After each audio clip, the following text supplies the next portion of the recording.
Hello students, in this video we will study cell in series and parallel combination. ठीक है, cell का combination जैसे resistances और capacitors का हमने किया है वैसे ही सेल का कॉम्बिनेशन आज पढ़ेंगे। तो देखिए, cells in series and parallel combination. ठीक है, तो मैं आपको यहाँ बताता हूँ सीरीज कॉम्बिनेशन में हम दो बातें पढ़ेंगे, आइडेंटिकल सेल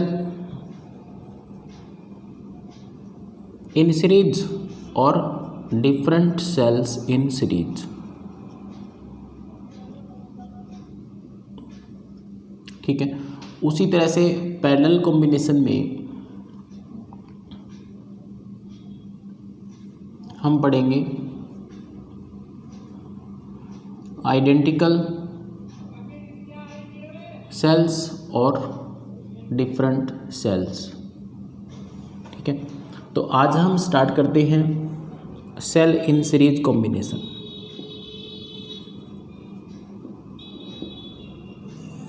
और उसका फर्स्ट पार्ट हम देखते हैं, दैट आर आइडेंटिकल सेल्स। तो उनका कॉम्बिनेशन देखिए किस वे से करेंगे। देखिए स्टूडेंट्स, यहाँ पे बहुत सारे सेल्स को मैंने अटैच किया है। देयर आर मैनी सेल्स, बहुत सारे सेल लगाए हैं हमने। ठीक है, dot dot dot up to last. ठीक है, देखिए इस वे से भी कर सकते हो आप। जैसे कि एक सेल है तो सेल का अपना एक इंटरनल रेजिस्टेंस, ओके, और उसके बाद अगला सेल,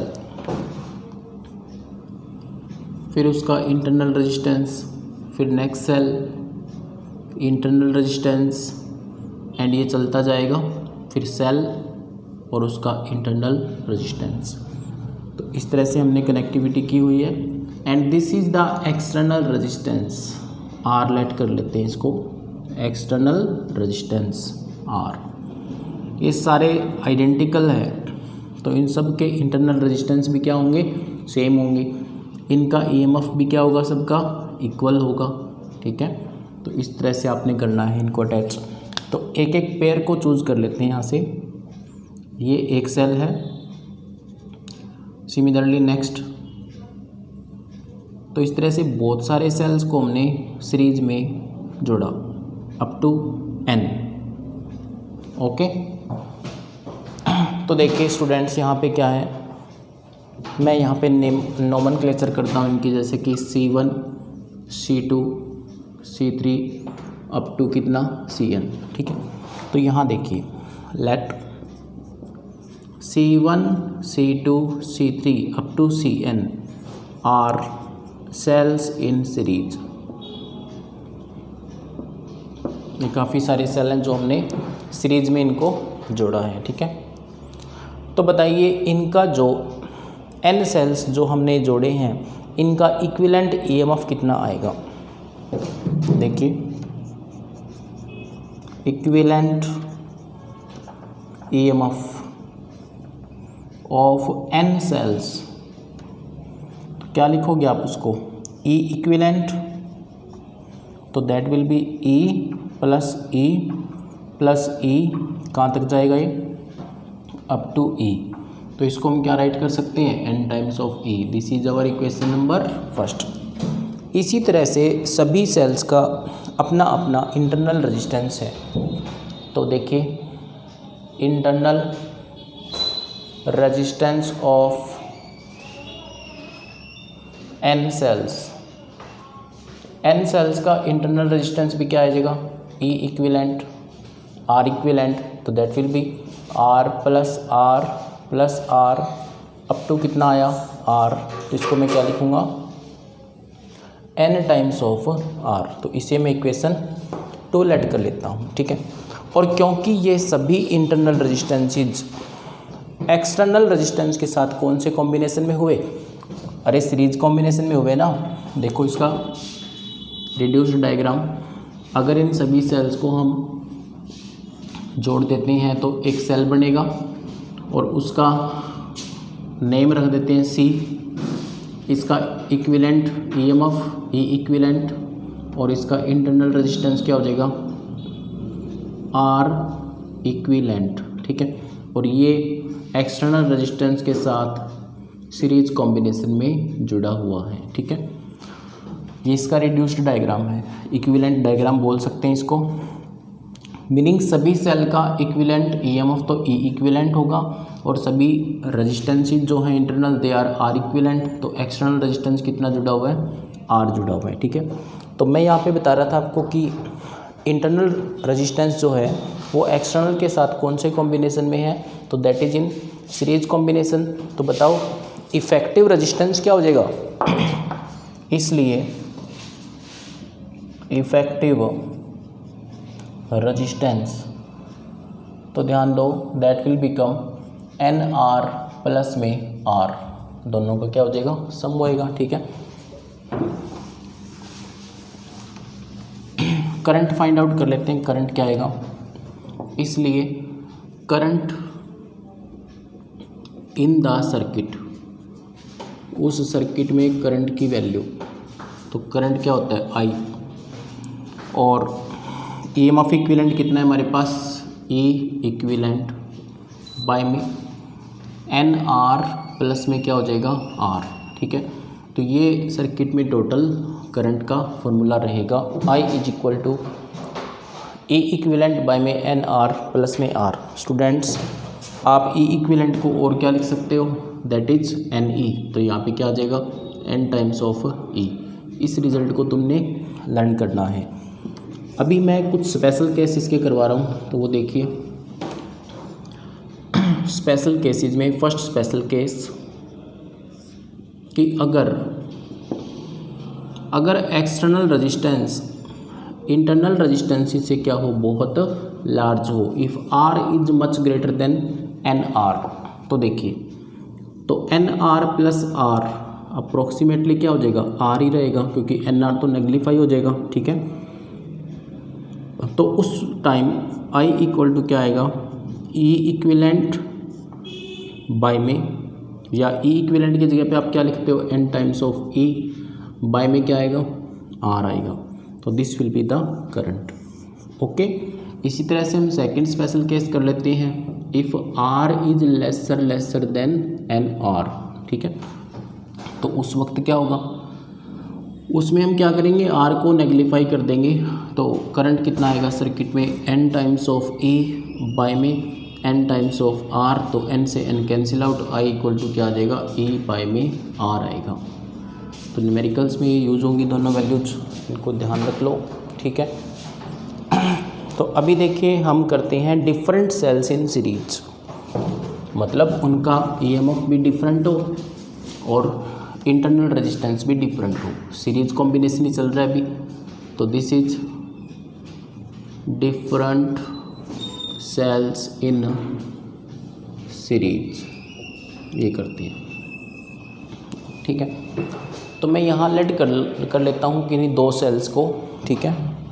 देखिए ये कोई दो सेल मैंने लेट किए हैं, उनका इंटरनल रेजिस्टेंस और फिर उसके बाद ये सेल और फिर उसका इंटरनल रेजिस्टेंस, ठीक है। तो ये कोई एक्स पॉइंट मान लेते हैं यहाँ पे, इधर यहाँ पे वाई पॉइंट और इधर क्या लेट कर लो, जेड पॉइंट, ठीक है।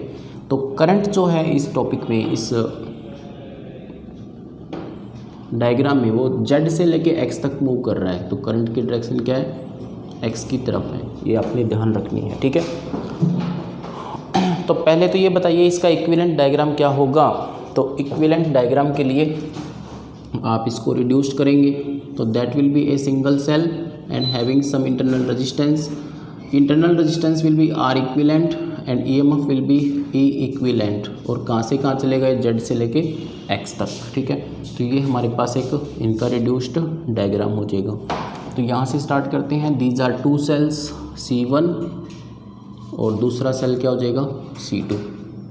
ये तुमने रिमेंबर रखनी है बात, C1 और C2 दो सेल हैं और दो सेल का कॉम्बिनेशन, और दोनों सेल ही डिफरेंट है, ये भी तुमने अच्छे से नोट करना है, ठीक है। तो देखिए इसको सॉल्व करते हैं। इसमें इक्विवेलेंट ईएमएफ और आर इक्विवेलेंट कैसे आएगा। तो सबसे पहले मैं पोटेंशियल डिफरेंस फाइंड आउट करूँगा एक्स और वाई पॉइंट के बीच में। देखिए let two cells C1 and C2 are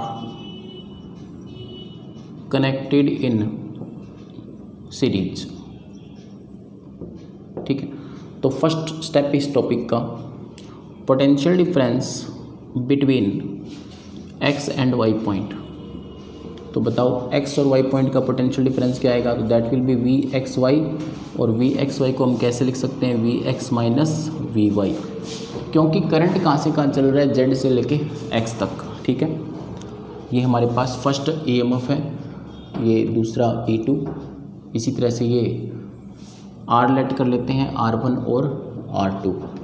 ठीक है, तो E1 and E2 are the two EMF of cell and R1 and R2 are the internal resistances. Then what is VXY, तो VXY क्या आएगा, VX minus VY।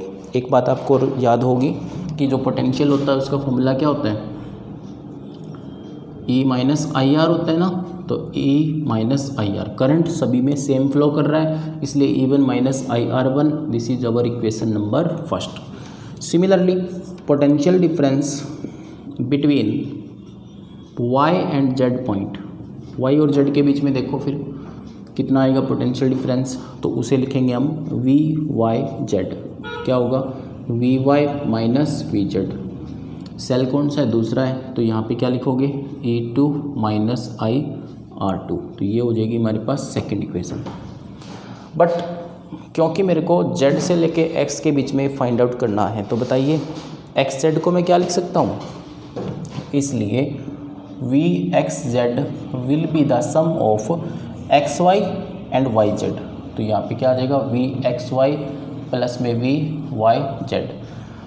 Values put करते हैं just, क्या होगा, VXY की वैल्यू कितनी है, E1 माइनस IR1 और प्लस यहाँ क्या आएगा, E2 माइनस IR2, और this will give us potential between Z to X।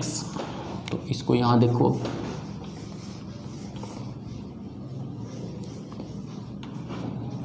तो इसलिए VXZ इक्वल टू ये बनता है मेरे पास E1 प्लस E2।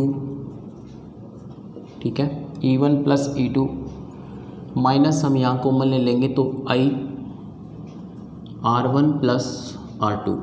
अब देखो E1 प्लस E2 चाहे कितने मर्जी सेल लगाओ आप, E1 E2 E3, ये क्या बन जाएगा, E इक्विवेलेंट माइनस I, और यहाँ क्या हो जाएगा R इक्विवेलेंट, और which is equal to VXZ। It mean हमने ये फाइंड आउट कर लिया कि X से लेके Z तक पोटेंशियल डिफरेंस कितना है, और उसी के साथ हमारे पास एक इम्पॉर्टेंट रिजल्ट यहाँ पे आता है कि हम E इक्विवेलेंट को राइट कर सकते हैं E1 plus E2 plus E3 up to EN, और R इक्विवेलेंट इसमें क्या आएगा, तो वो आ जाएगा R1 plus R2 plus R3 up to RN।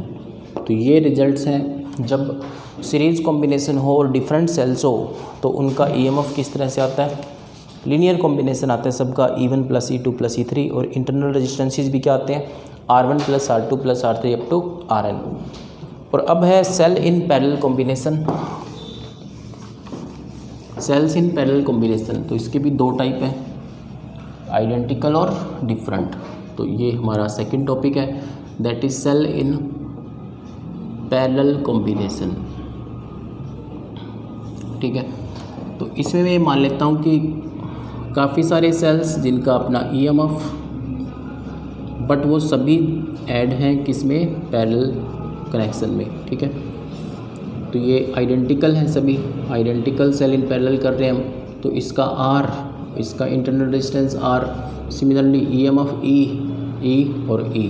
तो इस तरह से डायग्राम n टाइम तक है। ठीक है, इस तरह से आप मान सकते हो n टाइम तक ये डायग्राम है। काफ़ी सारे कॉम्बिनेशन हमने पैरेलल में ऐड किए हुए हैं। ठीक है, और इस सारी अरेंजमेंट को हमने जोड़ा हुआ है एक एक्सटर्नल रेजिस्टेंस से। सारी अरेंजमेंट को हमने ऐड किया हुआ है एक एक्सटर्नल रेजिस्टेंस R से। तो यहाँ पे भी हमें इक्विवेलेंट रेजिस्टेंस फाइंड आउट करनी है और इक्विवेलेंट EMF को फाइंड आउट करना है। तो इसका रीड्रॉ डायग्राम क्या आएगा, देखो इन सभी का ये एक सिंगल, उसके बाद ये, और लास्ट में एक एक्सटर्नल रेजिस्टेंस। ठीक है, तो ये जो आएगा इसे हम क्या लिखेंगे, देखो 1/R + 1/R + 1/R, they are m times. कितने टाइम्स है ये, m टाइम्स है। तो ये कितना हो जाएगा resistance, R/m equivalent resistance. Clear. और सिमिलरली इनका इक्विवेलेंट EMF क्या आएगा, E इक्विवेलेंट। तो देखिए let C1 C2 C3 up to Cn, C1 C2 C3 up to Cn are cells connected in parallel. ये सारे पैरेलल में है और आइडेंटिकल है। ठीक है, तो इक्विवेलेंट EMF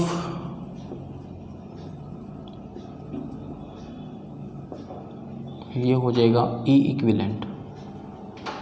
इक्विवेलेंट EMF क्या आएगा, E इक्विवेलेंट हम डायरेक्ट लिख सकते हैं। और क्योंकि रेजिस्टेंसीज हैं वो m है total, equivalent resistance of m cells, there are m cells. तो बताइए R इक्विवेलेंट क्या आएगा, equivalent internal resistance of m sales.